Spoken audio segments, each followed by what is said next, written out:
আলোচ্য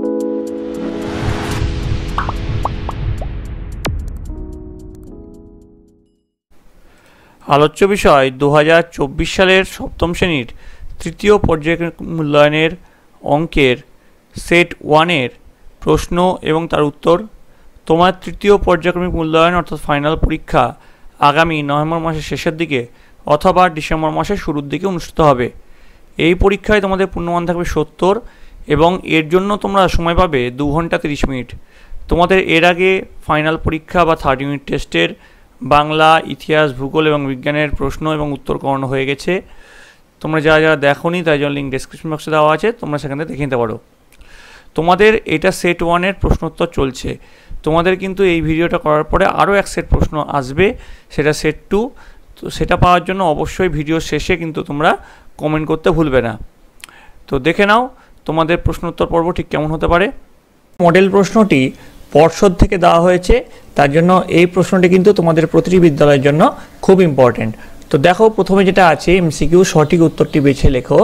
এখানে 6টা প্রশ্ন করতে হবে, 6 × 6 বলেছে +4 - -3। আমরা জানি ব্র্যাকেটের ভেতরে আছে মাইনাস, বাইরে আছে মাইনাস, তাহলে মাইনাসে মাইনাসে যোগ করলে কী হবে, প্লাস হয়ে যাবে। তাহলে +4 আর এখানে মাইনাসে মাইনাসে প্লাস হয়ে গেলে কী হলো, +3। তাহলে +4 আর +3 কত হলো, +7। তাহলে সঠিক উত্তর হচ্ছে 7। বলেছে 5:10 = 7:x হলে x এর মান কত। তাহলে 5:10 এটাকে আমরা লিখতে পারি 5/10, আর 7:x কে আমরা এরকম করে লিখতে পারি 7/x। এবার আমাকে জানতে চাইছে x এর মান কত। তাহলে x এর মানটা যদি xটাকে যদি আমরা এই উপরে নিয়ে আসি, তাহলে x সমান এখানে কী হবে, 7 × 10, 10টা চলে গেল এই কোনায়, 5টা চলে গেল নিচে x এর জায়গায়। তাহলে 5 × 2 = 10, 2 হলো 7 × 2 = 14। তাহলে x সমান 14। দেখি, আশা করি 14 আমাদের অপশনে আছে, 14। ঠিক আছে, এবার দেখো এটা আমি মিটিয়ে দিচ্ছি। এটা আসলে তোমরা সকলে বুঝতে পেরেছো, এটা মিটিয়ে দিচ্ছি। এবার দেখো পরের প্রশ্ন চলে যাচ্ছি। x সমান 1, y সমান 3 হলে 12x² + 2xy + y²। দেখো 12x² + 2xy + y² কে আমরা যদি a² + 2ab + b² হিসাবে লিখি, তাহলে 12x² থেকে একটা x² আমরা নিয়ে নিলাম, তাহলে পড়ে থাকলো 11x²। 11x² নেওয়ার পরে আমাদের থাকছে একটা x² + 2xy + y²। তাহলে এখানে a + b এর হোল স্কোয়ার সূত্রে পড়ে যাবে। তাহলে প্লাস a + b এর হোল স্কোয়ার যদি সূত্রে ফেলি, তাহলে x + y এর হোল স্কোয়ার। এবার দেখো আমরা যদি মানটা বসিয়ে দিই, x এর মান 1, তাহলে 1 স্কোয়ার 1, তাহলে এখানে হবে 11, যোগ x এর মান 1 আর y এর মান 3, 1 আর 3 যোগ করলে 4 হয়। তাহলে 4 স্কোয়ার কত হয়, 4 স্কোয়ার হয় 4 × 4 = 16। তাহলে 11 যোগ 16 কত হবে, 11 যোগ 16 করলে আমরা জানি হয় 27। তাহলে সঠিক উত্তর হবে 27। বোঝা গেল? এবার এটা আমরা এই সাইডে করছি, দেখি। বলছে 5 + 10x এর একটি উৎপাদক 5 হলে অপর একটি উৎপাদক কত হবে। বলেছে কালারটা চেঞ্জ করি, বুঝতে পারবে। 5 + 10x এর একটা উৎপাদক 5, তাহলে আমরা এটাকে যদি 5 কমন নিই, এখানে 5 যদি কমন নিই, তাহলে 1 + 2x, 5 × 2 = 10। তাহলে একটা উৎপাদক তো বলেছে 5, তাহলে একটা উৎপাদক 5, তাহলে অপর উৎপাদক কি হলো 1 + 2x, এটা হচ্ছে অপর উৎপাদক। তাহলে অপর উৎপাদক 1 + 2x, এটা হচ্ছে সঠিক উত্তর। এবার বলেছে আয়তক্ষেত্রের প্রতিটি কোণের মান কত। আমরা জানি আয়তক্ষেত্রের প্রতিটি কোণের মান হচ্ছে 90 ডিগ্রি। রৈখিক প্রতিসম নয় AMPX। দেখো এটাকে যদি তোমরা আয়নার সামনে ধরো, তাহলে এটা এরকমই লাগবে, এমটাও ঠিক এরকমই লাগবে, এক্সটাও এরকম লাগবে, কিন্তু পিটা কিন্তু এরকম হয়ে যাবে। আয়নার সামনে ধরলে পিটা কীরকম হয়ে যাবে, এরকম হয়ে যাবে। তাহলে পিটা কিন্তু রৈখিক প্রতিসম নয়, তাই জন্য পিটা হচ্ছে সঠিক উত্তর। এবার বলেছে নিচের প্রশ্নগুলির উত্তর দাও। প্রতিটি প্রশ্নের মান আছে 2 করে। একটি আধুলি একটি টাকা এবং একটি 2 টাকার মুদ্রার মূল্যের অনুপাত কত? তো প্রথমে দেখি আধুলি। আধুলি মানে কত? 50 পয়সা। তাহলে আধুলি মানে 50 পয়সা। অনুপাত জানতে চেয়েছে, ইস্টু দিলাম। 1 টাকা মানে কত পয়সা? 1 টাকা মানে 100 পয়সা। 1 টাকা মানে যদি 100 পয়সা হয়, 2 টাকা মানে কত পয়সা? 2 টাকা মানে 200 পয়সা। এবার দেখো এরকম, এটা হচ্ছে অনুপাত। তাহলে এটাকে যদি আমরা অনুপাত ছোট করি, আরও 50 দিয়ে কেটে দিলাম। 50 থেকে 50, 50 দুগুণ 100, 50 চারে 200। তাহলে 1:2:4 হচ্ছে সঠিক উত্তর। এবার দেখো বলেছে কোন ক্ষুদ্রতম ধনাত্মক পূর্ণ সংখ্যা দিয়ে গুণ করলে 64-র 147 পূর্ণবর্গ ভগ্নাংশ হবে। দেখো এটার জন্য একটু তোমাদের জায়গা লাগবে, তাহলে এই জায়গাটা আমরা মুছে দিচ্ছি, তাহলে তোমাদের সুবিধা হবে। অঙ্কগুলো কিন্তু খুবই সহজ, একটু বুদ্ধি খাটিয়ে তোমাদের অঙ্কগুলো করতে হবে। বলেছে 64-র 147, তাহলে 64-র 147। 64কে যদি আমরা ভাঙি উৎপাদকে, দেখো কত হবে। 64কে আমরা উৎপাদকে ভাঙছি, 2 দিয়ে প্রথমে করছি, 3 দুগুণ 6, 32। আবার 2 দিয়ে করছি, 16 দুগুণ 32। আবার 2 দিয়ে করছি, 8 দুগুণ 16। আবার 2 দিয়ে করব, 4 দুগুণ 8। আবার 2 দিয়ে করব, 2 দুগুণ 4। তাহলে 1 2 3 4 5 6, 6টা 2 হলো। তাহলে 64কে আমরা লিখতে পারি এরকম করে, 2 গুণ 2 গুণ 2 গুণ 2 গুণ 2 গুণ 2, 6টা 2 হলো। এবার 147কে আমরা ভাঙি, তাহলে এটা একটু মিটিয়ে দিই, তাহলে তোমাদের 147টা দেখতে সুবিধা হবে। না আমি সাইডে করছি, নিচে করছি। 147কে এবার আমরা ভাঙবো।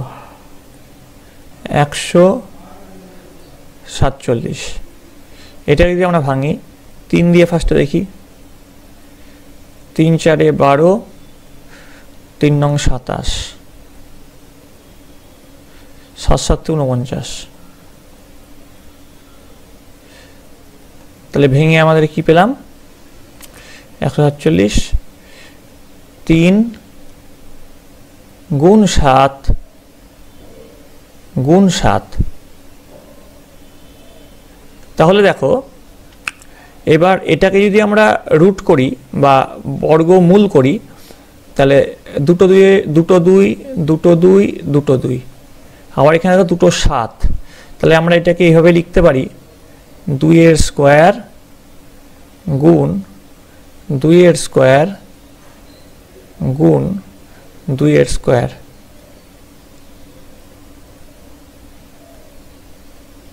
এখানে 7 এর স্কোয়ার গুণ 3। এবার আমরা একটা পড়েছি, তোমাদের সূত্রে দেখবে এরকম আছে, a to the power m into b two the power m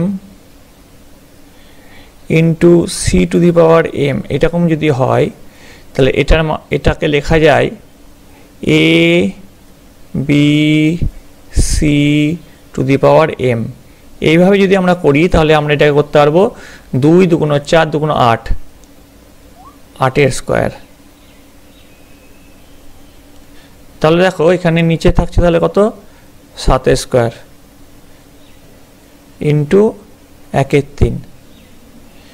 এবার এই রাশিটাকে যদি আমরা দেখো, এই রাশিটাকে যদি আমরা 3 দিয়ে গুণ করি, তাহলে 3 3 কেটে গিয়ে কিন্তু 8/7 একটা পূর্ণবর্গ ভগ্নাংশ হয়ে যাবে। তাহলে সঠিক উত্তরটা কত? 3 দিয়ে গুণ করতে হবে। কোন ক্ষুদ্রতম পূর্ণ সংখ্যা দিয়ে গুণ করতে হবে? 3 দিয়ে গুণ করতে হবে। বোঝা গেল করে হলো? তাহলে এটা আসলে বুঝতে পারলে এগুলো সব মিটিয়ে দিচ্ছি আমি, পরের অঙ্কটা করতে হবে। বলেছে 3 নম্বরটা দেখো 2a plus 3b minus 5 minus B ব্র্যাকেটের মধ্যে b প্লাস এ, এটা করতে হবে। এটা আমরা দেখে নেব কীভাবে করব। দেখো প্রথমটা কী করে করব, তো লিখে নিই 2a প্লাস 3b মাইনাস 5। আচ্ছা, এবার দেখো মাইনাস বি প্লাস এ, তাহলে মাইনাস বি হলে ব্র্যাকেটটা যদি ভেঙে দিই তাহলে এখানে আবার মাইনাস বি, আবার প্লাস এ যেহেতু আছে, প্লাস এ আর মাইনাস কী হয় মাইনাস, তাহলে এই লাইনটার পরে এই লাইনটা হবে। এবার দেখো 2a আছে, মাইনাসে থাকলে কত হয়, 2a থেকে এ বাদ দিলে হয় এ, প্লাস 3b থেকে মাইনাস বি বাদ দিলে প্লাস 2b, আর মাইনাস 5 যেমন আছে তেমন থেকে গেল। তাহলে এটা হচ্ছে সঠিক উত্তর, বোঝা গেল? তাহলে এটা আমাদের হয়ে গেল। বলেছে x square plus 10x plus 25 কি উৎপাদকে বিশ্লেষণ করো। লিখে নিচ্ছি আমরা, কি বলেছে, x square plus 10x plus 25, এটাকে দেখো তো আমরা যদি এইভাবে করি, x square plus 2 into 5 into x plus 5 square মানে 25, তাই তো? তাহলে কি হলো সূত্রটা, a square plus 2ab plus b square, তাহলে x plus a plus b এর whole square, a plus b এর হোল স্কোয়ারকে আমরা লিখতে পারি এরকম, উৎপাদকে বিশ্লেষণ যেহেতু করতে বলেছে, এক্স প্লাস 5 গুণ এক্স প্লাস 5, এই হয়ে গেল আমাদের উৎপাদকে বিশ্লেষণ। চলে আসছে তারপরটা, ত্রিভুজের সর্বসমতার দুটি শর্ত লেখো। ত্রিভুজের সর্বসমতার শর্ত কি দেখো, যদি এস এ এস মানে বাহু কোণ বাহু, মানে দুটো ত্রিভুজের দুই জোড়া বাহু যদি সমান হয় এবং একটা কোণ যদি সমান হয় তবে দুটো ত্রিভুজ সর্বসম হবে, অথবা বাহু বাহু বাহু অর্থাৎ সাইড সাইড সাইড, দুটো ত্রিভুজের যদি তিনটে বাহুই সমান হয় তাহলে কিন্তু দুটো ত্রিভুজ সর্বসম হবে। তাহলে ত্রিভুজের সর্বসমতার সূত্র দুটি হচ্ছে এটা। আচ্ছা, তারপরটা দেখো, দুটি একান্তর কোণ লেখো। এখান থেকে তোমাদেরকে দুটি একান্তর কোণ বের করতে হবে। দেখো এখানে দুটি একান্তর কোণ বলেছে, এখানে যে অ্যাঙ্গেলটা আছে জিইএফ আর ইজিসি, এই দুটো একান্তর কোণ। এখানেও একটা একান্তর কোণ আছে বিএফ, এ দেখো এই অ্যাঙ্গেলটা যদি করি বিএফএইচ আর এফএইচজি, এই দুটো একান্তর কোণ। আরও দুটো একান্তর কোণ হবে এখানে, সেই দুটো একান্তর কোণ তোমরা অবশ্যই কমেন্টে লিখে জানাবে। বোঝা গেছে?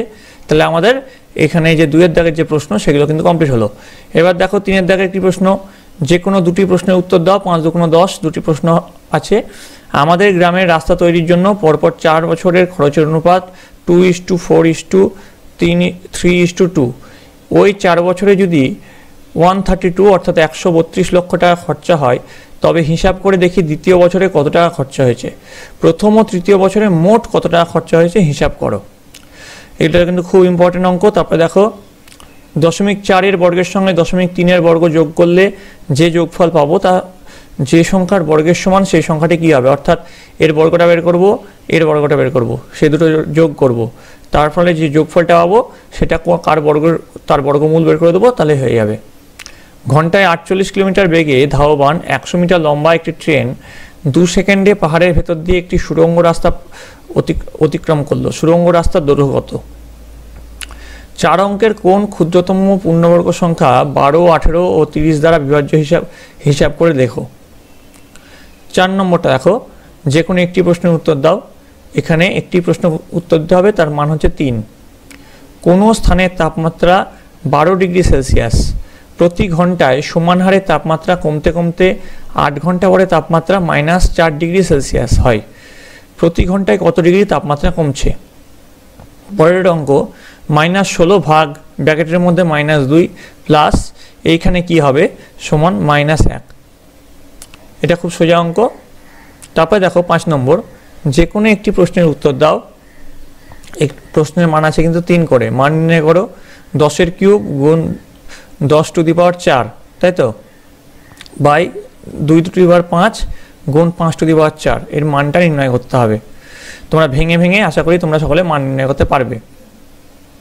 তারপর দেখো 2 নম্বর, থার্ড ব্র্যাকেটের মধ্যে first bracket 6 square first bracket close গুণ 6 two the power 4 third bracket close ভাগ 6 টু দি পাওয়ার 7।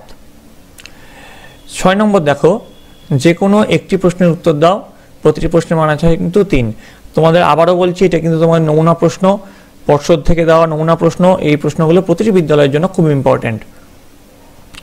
একটি ত্রিভুজের 3টি বাহুর দৈর্ঘ্য x + y centimetre, 2x + 1 centimetre, 4x - 8 centimetre হলে এই ত্রিভুজটির পরিসীমা কত? আচ্ছা, তোমাদের এই যে প্রশ্নগুলো, এরপর থেকে যে প্রশ্নগুলো আমি করাচ্ছি সে শুধু প্রশ্নগুলো তোমাদেরকে বলে দিচ্ছি। তো এর উত্তরগুলি যদি তোমরা চাও তাহলে অবশ্যই কমেন্ট করে জানাবে, আমি তাহলে তোমাদের জন্য এর উত্তরপত্রটা নিয়ে আসব। গুণ করো -18 5 x² z ব্র্যাকেট ক্লোজ গুণ ব্র্যাকেট শুরু 25 6 x z² y bracket close. 7 নম্বর দেখো, যে কোনো একটি প্রশ্নের উত্তর দাও। প্রতিটি প্রশ্নের মান হচ্ছে 3 করে। সূত্রের সাহায্যে গুণ করো a² + a + 1 bracket close bracket শুরু a² - a + 1 ব্র্যাকেট ক্লোজ গুণ a to the power 4 - a to the power 2 + 1 bracket close. তারপরটা বলেছে x সমান a + 1/a, y সমান a - 1/a হলে x to the power 4 + y to the power 4 - 2x² y² এর মান কত? তারপরে দেখো 8 নম্বর, যে কোনো একটি প্রশ্নের উত্তর দাও। এখানে প্রশ্নের মান আছে 3 করে। উৎপাদকে বিশ্লেষণ করো x to the power 4 + 64 y to the power 4। উৎপাদকে বিশ্লেষণ করো, আবার কি দিয়েছে x to the power 4 - 3x² y² + 9 y to the power 4। 9 নম্বরটা দেখো, যে কোনো একটি প্রশ্নের উত্তর দাও। এখানেও কিন্তু প্রশ্নের মান আছে 3 করে। সমাধান করো x/2 - 2/5 সমান x/3 যোগ 1/4 সমাধান করতে হবে, অর্থাৎ x এর মানটা তোমাদেরকে নির্ণয় করতে হবে। 2 নম্বর দেখো, একটি ব্যাগে 5 টাকার ও 10 টাকার মোট মুদ্রার সংখ্যা 20টি। ব্যাগে মোট 145 টাকা থাকলে কোন মুদ্রা কতগুলি আছে? 10 নম্বর দেখো, যে কোনো দুটি প্রশ্নের উত্তর দাও। প্রতিটি প্রশ্নের মান আছে 4 করে। ABC একটি ত্রিভুজ অঙ্কন করো যার AB সমান 4 সেন্টিমিটার, BC সমান 6 সেন্টিমিটার আর অ্যাঙ্গেল ABC সমান 45 ডিগ্রি। 2 নম্বর, একটি সমদ্বিবাহু ত্রিভুজ আঁকো যার সমান দুটি বাহু প্রতিটির দৈর্ঘ্য 7.2 সেন্টিমিটার এবং সমান বাহু দুটির অন্তর্ভুক্ত কোণ 100 ডিগ্রি। 3 নম্বর দেখো, একটি সামান্তরিক অ্যাঙ্গেল AND আঁকো যার A সমান 6.6 সেন্টিমিটার, AN সমান 5.4 সেন্টিমিটার, অ্যাঙ্গেল LAN সমান 45 ডিগ্রি। আচ্ছা, এবার দেখো প্রতি ক্ষেত্রে কেবলমাত্র চিত্র অঙ্কন চিহ্ন দিতে হবে। এটা তোমাদের কিন্তু পর্ষদের প্রশ্ন। 11 নম্বরটা দেখো, যে কোনো 3টি প্রশ্নের উত্তর দাও। প্রতিটি প্রশ্নের মান আছে 3। দেখতে পাচ্ছ ত্রিভুজ দুটি সর্বসম কিনা যুক্তি দিয়ে লেখো। তোমাদের এর আগে সর্বসমতার তোমাদের শর্ত তোমাদেরকে বলেছি। তোমরা দেখতে পাচ্ছ 5 সেন্টিমিটার, 7 সেন্টিমিটার, 6 সেন্টিমিটার বাহু এই ত্রিভুজটার 6 সেন্টিমিটার, 5 সেন্টিমিটার, 7 সেন্টিমিটার বাহু। তো এই অনুযায়ী সর্বসম কিনা তোমরা যুক্তি দিয়ে লিখবে। তারপরে এই যে তোমাদের এখানে দেখতে পাচ্ছ বিপ্রতীপ কোণগুলি ও অনুরূপ কোণগুলি লেখো। এর আগে তোমাদের একান্তর কোণ, বিপ্রতীপ কোণ তোমরা বুঝতেই পারছো, এই যে এগুলো বিপ্রতীপ কোণ সব। আর অনুরূপ কোণগুলি কমেন্টে কিন্তু তোমরা অবশ্যই জানাবে। তোমাদের আবারও বলছি, এইগুলো সলিউশন যদি তোমাদের দরকার হয় অবশ্যই কমেন্টে জানাবে। যদি তোমাদের সত্যি দরকার হয় তাহলে আমি কিন্তু অঙ্ক করে খাতায় অঙ্ক করে তোমাদেরকে এর সলিউশনগুলো সব করিয়ে দেবো। প্রতিটি অঙ্কই কিন্তু এখানে সোজাই দিয়েছে। কোণ বেঁধে ত্রিভুজ আঁকো এবং ত্রিভুজগুলির কোণগুলির মান লেখো। 4 নম্বর দেখো, বাহুবেধে চতুর্ভুজের শ্রেণীবিভাগ করো। 5 নম্বর দেখো, একটি চতুর্ভুজের ঘূর্ণন প্রতিসাম্য কোণ 180 ডিগ্রি। এবং প্রতিসম রেখা 2 হলে চতুর্ভুজটি কি হতে পারে তা লেখো। এবার দেখো 12 নম্বর, যে কোনো একটি প্রশ্নের উত্তর দাও। প্রতিটি প্রশ্নের মান হচ্ছে 5। আমাদের সপ্তম শ্রেণীর 55 জন ছাত্রছাত্রী ও অষ্টম শ্রেণীর 60 জন ছাত্রছাত্রীর প্রিয় খেলার তথ্য জোগাড় করে নিচের টেবিলে লিখলাম। এই তথ্য দ্বিস্তম্ভ চিত্রের মাধ্যমে প্রকাশ করো। দেখো এখানে খেলা কি খেলা, ক্রিকেট, ফুটবল, সাঁতার, হকি, খোখো। তারপরে সপ্তম শ্রেণীর ছাত্রছাত্রীর সংখ্যা কত, অষ্টম শ্রেণীর ছাত্রছাত্রীর সংখ্যা কত, সব কিন্তু লেখা আছে। এখানে তোমাদের দ্বিস্তম্ভ চিত্রের মাধ্যমে তা প্রকাশ করতে হবে। 2 নম্বর দেখো, কৃষ্ণনগরের একটি কুমোরের 5 মাসের মাটির পুতুল ও সোলার তৈরি পুতুলের তথ্য নিচের টেবিলে লিখলাম। এই তথ্য দ্বিস্তম্ভ চিত্রের মাধ্যমে প্রকাশ করার চেষ্টা করো। এখানে মাস, কোন কোন মাস, জানুয়ারি, ফেব্রুয়ারি, মার্চ, এপ্রিল, মে, মাটির পুতুলের সংখ্যা আর সোলার পুতুলের সংখ্যা দেওয়া আছে। এখান থেকে তোমাদের দ্বিস্তম্ভ চিত্রের মাধ্যমে তোমাদের প্রকাশ করতে হবে। তো এই গেল তোমাদের সপ্তম শ্রেণীর প্রশ্নপত্র। এগুলো যেহেতু নমুনা প্রশ্নপত্র, প্রতি বিদ্যালয়ের জন্য এগুলো খুব ইম্পর্টেন্ট।